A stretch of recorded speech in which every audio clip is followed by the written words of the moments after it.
जय हिंद देशवासियों। मैं आप लोगों को बताना चाहूँगा कि बड़ी दुख की बात है कि हमारे सीआरपीएफ के जवान छत्तीसगढ़ के सुकमा में जिले में फिलहाल 24 शहीद हो गए हैं और 7 लापता हैं।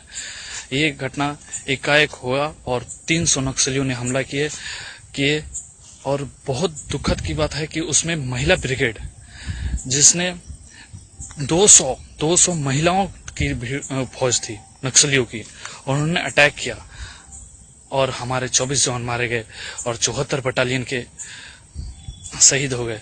सुनने में आ रहा है, खबर आ रही है कि डीजी साहब और कोई साहब सुकमा में जा रहे हैं मिलने के लिए। मैं उन लोगों को बताना चाहूँगा कि साहब वहाँ मिलने से कुछ फायदा नहीं है। वहाँ जाइए और डायरेक्ट 1-2 बटालियन नहीं 20-25 बटालियन भेजिए और वहाँ जाके ऑपरेशन करवाइए। जिस तरह से 300 ने उन्होंने भेज के हमारा ऑपरेशन बर्बाद किया है, हमारा आरोपी को बर्बाद किया है, उस तरह से उनको जाके पूरा सुकमे को छान बगाड़िए।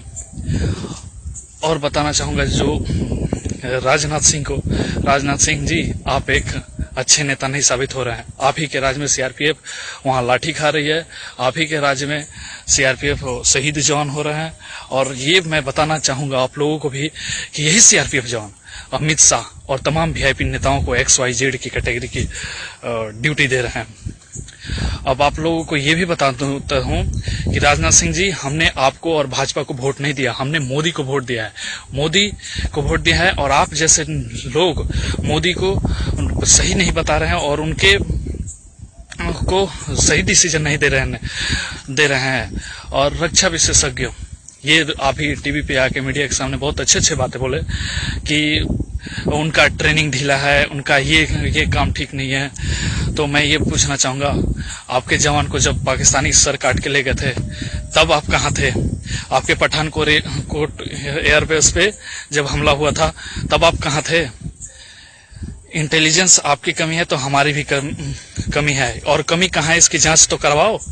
और मीडिया भाइयों से मैं अनुरोध करना चाहूंगा कि आप लोग, विशेषकर आप लोग, इन जवानों की समस्या को किसी रक्षा विशेषज्ञ या उच्च अधिकारी को बुलाने की जरूरत नहीं है। आप सुकमा या किसी भी छत्तीसगढ़ के वहां के जवानों से पूछिए कि वो समस्या क्या है। वहां के जवान ही बताएंगे कि कमी कहाँ थी, तब जाके होती है। रोड बनवाए छत्तीसगढ़ सरकार, सारा से छत्तीसगढ़ सरकार, और जवान शहीद हो जाए। और राजनाथ सिंह जी, मैं आपको ये भी बताना चाहूंगा कि अगर आपको थोड़ी सी भी शर्म हो तो आप शहीदों के जवानों के लाश को श्रद्धांजलि मत दीजिए।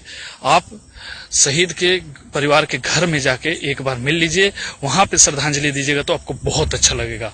इसी के साथ ही मैं प्यारे देशवासियों, मैं आप लोगों को बताना चाहूंगा कि आप लोग देश के जवानों को दर्द समझिए और सोचिए कि कहाँ कमी है। कि जवान आज स्कूल खुलते ही, कश्मीर में स्कूल खुलते ही पूरे स्कूल के गुट जितने छात्र थे सब सेना के जवानों पे हमला कर दिए।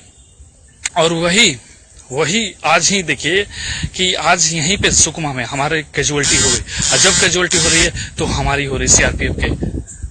बहुत दयनीय स्थिति है। हम और जवानों को मैं सख्त हिदायत दूंगा कि आप लोग आवाज नहीं उठा रहे हो ना, इसी का परिणाम है। और ये सोच रहे हो कि छोड़ो, वो गया हो गया, सब मरेगा, वो सब मरोगे, एक दिन सब मरोगे, और फिर मत बोलना कि क्या कमी रह गई। इसी के साथ जय हिंद दोस्तों।